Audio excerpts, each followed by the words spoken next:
All right, folks. So first I want to say good afternoon and thank you for joining us for today's webinar. We are the National 4-H and Youth Committee for NACAA, and we're going to be talking to you guys about failing successfully as far as presentations are concerned. So bear with me because you know how technology tends to function when we have to do great things. I'm going to share my screen.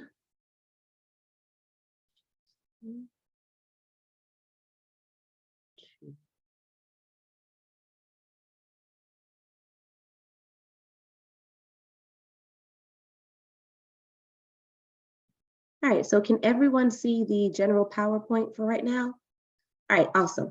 So before we get started, I want to introduce myself. My name is Brittany Council Morton. I'm the Urban Horticulture Extension Agent for Volusia County with UF IFAS in Florida. And I'm also going to introduce my team. We have Ms. Donna Oftenberg, Dr. Randall Violet, Ms. Heather Jennings, and Ms. Shannon Deal. So the team will also be chiming in throughout this presentation as we give you a full view of what it is to fail successfully.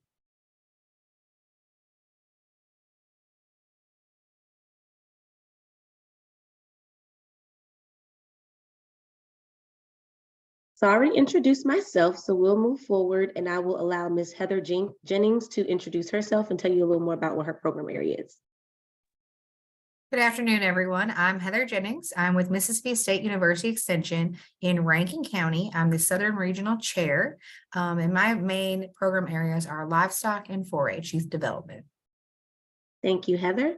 And now we will move on to Ms. Donna Oftenberg. I know she had another appointment today, but she's from Missouri University Extension. She covers 18 counties as their field specialist for horticulture. We have Ms. Shannon Deal, who is the Agriculture and Food Systems Extension Educator for University of Maryland. And then I'm going to turn it over to Dr. Randall Violet so he can tell you a little more about himself. Good morning or afternoon, depending on where you're at, right? In Wyoming, it's still 11 o'clock or 11 a.m., so it's morning. But yes, I'm Randall Violet, and I am a current director or associate director of the Ranch Management and Agriculture Leadership Program, housed in the College of Ag and Natural Resources and Life Sciences at University of Wyoming. When I became a member of this committee, I was actually a county faculty in Utah in Iron County. And then I've just recently moved to the University of Wyoming. So thank you very much. Okay, so my next question is, how many of you guys are actually familiar with the different committees and their roles and what program sector they fall into, right? So if you're new to Extension, you're new to NACAA, you're still trying to learn the ropes and get your bearings. So for the 4-H and Youth Committee, we fall under the Professional Improvement Council because we focus more on presentations, just getting that information out, getting people prepared and giving them the resources for that. So what we do, we're responsible for providing professional improvement opportunities for the members within this particular program area. We also encourage the sharing of resources. So when you submit a presentation for a 4-H and Youth Committee and you actually present on a national level, we really encourage everyone to share those resources with other localities so that way they can take some of the good work and try to implement it or see how it fits in their area. Some of the professional improvement ideas or requests that we get, they go to the state chairs, so it should come from the membership. You give your state chairs some of the ideas or questions or concerns that you have, and they kind of push it up, and then we always discuss it within our meetings. And then we want to see what opportunities are actually feasible for us to meet the needs of the membership. So if you want to find out more about what any of your committees do, just print out the committee handbook. But for our area specifically, you can focus on page 11 as it gives you more details of what our program area covers.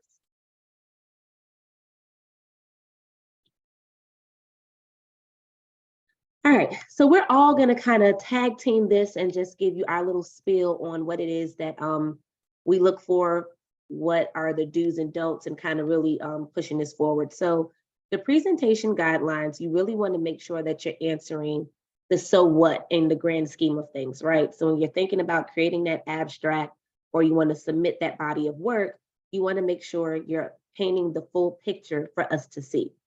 So wherever you are in the state, in the country, we don't know the work that you're doing unless we see it on the abstract. So you really have to tell us everything that's going on in a condensed format. You want to make sure that the impact for your program is being showcased early on. You want to make sure that you're following the guidelines. Everything you see here can also be found in the December 2022 edition of the County Agent on page 3. This is the same rubric for all presentation categories. The easiest way to complete your rubric, to not lose points on the abstract, the same way we have it broken down here. Think about your presentation and go through and answer each question line by line. That way, when you compile your actual abstract, you have a more concise body of work that you can utilize and make sure you get all those points. So for the writing format, you want to follow whatever the abstract guidelines are. Grammar, if you're going to stick to first person, stick to first person. If you're going to do third person, stick to third person. Try not to flip flop back and forth because it will make it a little confusing for your judges and the reader. Your punctuation, you definitely want to make sure you adhere to that because we're all professionals, but at the same rate, we're all humans. So we're always going to make those errors. So just double check that. With your abstract, in any piece of NACAA awards, presentations, the abstract is the biggest way, to get disqualified or to get your body of work dismissed. So you want to make sure that you are really following those rules as it relates to the abstract.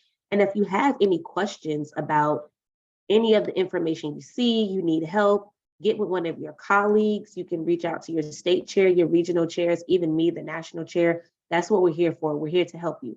But you have to get to us before March 15th. Once March 15th hits, there's really not much we can do because we're bound by the guidelines. You want to think about your impact. So again, we talked about answering the so what, keep that in mind. Is your body of work going to be applicable to other regions? Or how can you suggest or make it applicable to other regions? And then also, what's the interest area? Is it even enjoyable? Did your audience really like it? Did they have fun? Did you even like what you were doing? So those are things you want to keep in mind. Heather and Randall, did you guys want to add anything before we go to the next slide? Okay.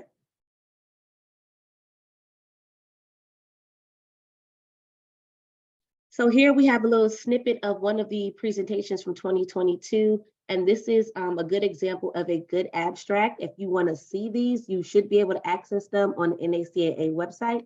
If not, or if you don't know how, feel free to shoot any of one of us an email and we can send you screenshots. We can send you directions on how to access that information.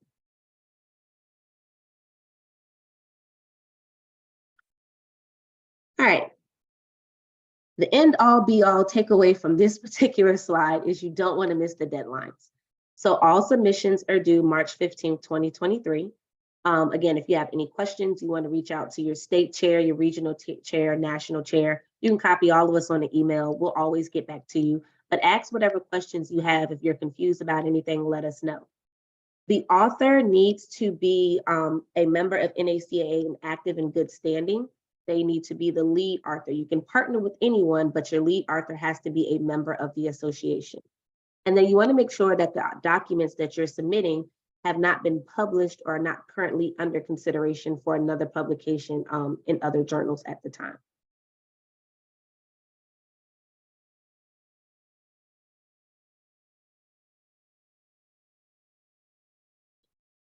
All right, so your presentation was accepted.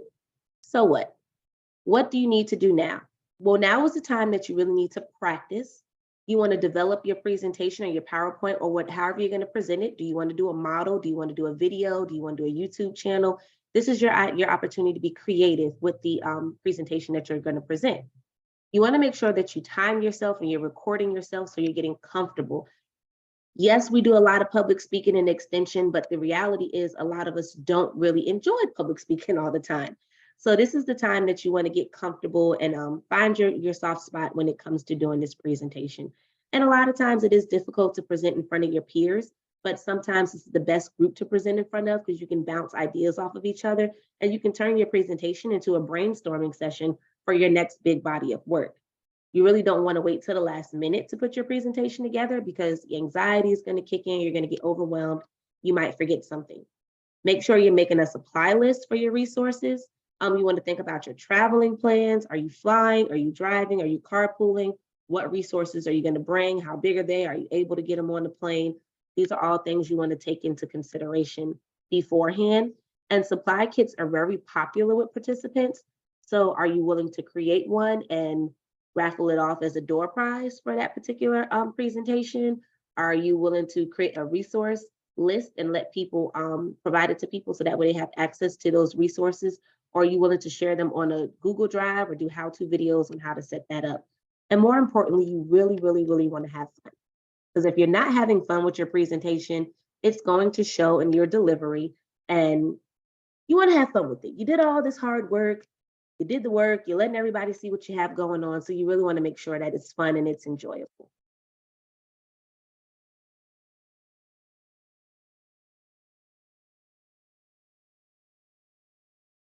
So your presentation was rejected. This happens. It's not the end of the world. This doesn't mean you didn't have a good body of work. Oftentimes, if presentations or submissions are rejected, it's typically very tough. It's very a hard decision to get to, and it's a matter of points. We make sure that we use rubrics and we use score sheets, so that way we can look at the numbers, and the numbers really paint the whole story. So going back to the rubric for the submission guideline in the county agent, if you notice, every piece has points next to it. So if you're answering that question in its entirety, you can definitely get those full points or get the most amount of points as possible. But you want to make sure that you're double checking your work. You want to make sure that you completed the submission process. So you see this little snapshot right here. You have to make sure you can hit this button, submit for approval. Just because you fill all of this information out here and you fill out your abstract, you can hit save and continue, you can exit out, you can go to something else. We have not received your submission until you hit this green button, submit for approval. I believe in the past, there used to be a checkbox that you would click on that says, my application is ready for submission. So you'll make sure you check all those boxes and click on the submit for approval. Again, we're going to reiterate, you want to answer each question section of the application rubric so you can generate a quality abstract. And if you have to have any links, or if you can, please make sure you supply active links where your presentation can be viewed. We don't really want to have a link that we have to create a whole nother login for, or we might need permission for. So if you're sharing something from a Google Drive, you want to make sure that it's set for anyone that has the link can access it. Because oftentimes, once we get into the process of judging or reviewing presentations, if it comes down to having to access a link and we're trying to access the link and it's not working, we may not be able to get in contact with you, or we just may have to go to the next person as far as selecting a presentation. Team, did you guys want to add anything to this as next steps? Well, I would add a little bit of something. The top bullet there is, have a colleague proofread your abstract. So there's a lot of leadership in the states that have done this for a long, long time. If you're doing it at the 12th hour on the 15th, you probably won't be able to send the abstract to get it proofed. But if you plan a little bit further ahead, send it to a colleague and have them proof it. And then the other one is to work with fellow agents on projects. When you work with other agents, they will help facilitate the process in terms of getting the abstract submitted. You don't have to necessarily do it all your own. You don't, even if you're the project lead, ask for help with those projects as well. Yeah. NACAA is a big extension family, and everyone's here to see you succeed. So please ask anyone to help you out, and I'm sure they won't have any hesitation about doing so. All right, so you submitted your presentation for NACAA, you got an award. What's next? Where else can you put your work? So all of us pretty much need some kind of national presentation, or we need some kind of award to move up as far as promotions or dossiers. But you can also take these presentations, whether it was accepted or not, you go ahead and edit it and you can submit it for the Journal of Extension or the Journal of NACAA. You can take these same presentations, and instead of reinventing the wheel, you can create a poster, you can create a Google site with how-to videos, a YouTube channel, or you can create a lot of other innovative videos. So we all need creative works. We all need innovative bodies of work to add to our packets and just make us a more experienced agent and reach those different audiences. So this is a great way that you can take this one presentation and you can enhance it.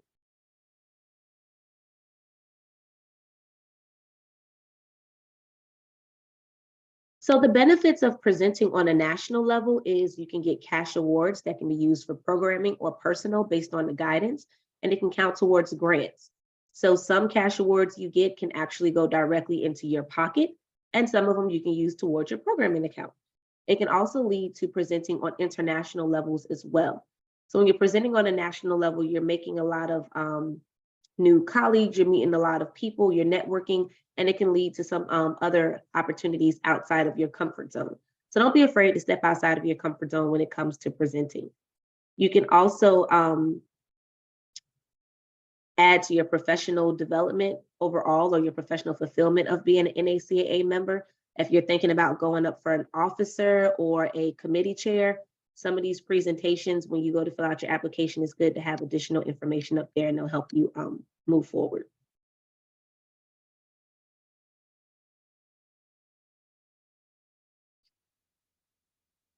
So these are some of the past presentations that we've had as a committee. Again, amazing work, but everything is tailored to 4-H and youth, but it's not tailored to one sector. So it's not just STEM, it's not robotics, it's anything under the 4-H youth umbrella. So these resources are really big. Having resources are a big hit. Any tips or budgets or supply lists and volunteer trainings are always hot topics of discussion after your presentation for question and answers. In 2020, we had 6 presentations, 21, we had 11, 22, we had 7. So for 2023, all we're gonna say is bring it on, bring on the work. We all do end of year reporting. So that is really the best time to go ahead and create your abstract or get your items together, because you already pulled everything together to do your ROA POW or your extension packet or your annual review. You've already pulled all that information together. So while you have it, go ahead and think about what awards or what presentations you want to add it for. Anyone want to add anything else? And Brittany, I will add the list. You'll see a lot of repetitive topics, but each program area and each project area has a different twist to it. So don't be discouraged on submitting something that has been done in the past, because a lot of people come to watch those and to get new ideas to improve their own beekeeping program or vet science program. So don't be discouraged with that. And I would add too that when you are doing your presentation, a handout, a simple one-pager handout works awesome, that they can take back to, easily with their luggage or in their backpack, that they can take back to their counties or states. Yep, that is true.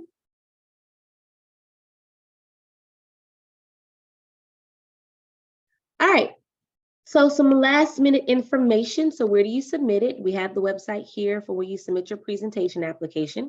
Again, the deadline is March 15th. So all the awards, all the presentations, that's the great thing about NACAA. Our deadlines are pretty much the same. It's always going to be March 15th. If you have any questions, these are your point of contacts for a regional and national level. So feel free to give us a call, shoot us an email. And then if you don't know what region your state falls under, let us know and we can guide you on the website where you can locate that information as well. So again, got any questions, contact us before March 15th. We are here, we're willing to help before March 15th. And I will add, Brittany, too, a lot of us regional chairs have sent out information and reminders to your state chair for 4-H and youth development or your president, whichever we had a contact for. So if you've not heard anything about deadlines, reach out to them or feel free to reach out to us directly with that. So with that being said, are there any questions from the audience? I'm going to try to open up the Q&A.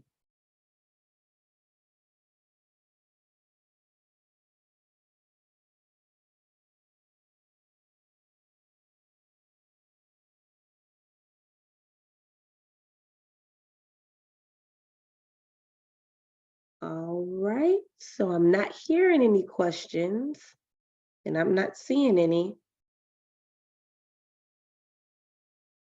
Scott, do you have any questions from anyone in Zoom land? Not seeing any. All right, Shannon, is that you? Hey, Shannon, so I'm gonna let Shannon introduce herself. Yes, I'm Shannon Dill. I'm the Northeast Vice Chair for this committee, the 4-H Development Committee, and happy to be here today. Great, thank you. And that was great, a wonderful overview. I know the awards packet is a little overwhelming when you first receive it. Yeah, and I mean, again, trust us, we've all been there. We've all submitted some kind of presentation. We've all waited till the last minute to submit it. So we get it. And we understand it from all sides of the spectrum. But if you need anything, please feel free to contact us. Again, we're here to help you guys out in any way that we can. So with that being said, I will turn it over to Scott for any last minute announcements. And I think that may be it.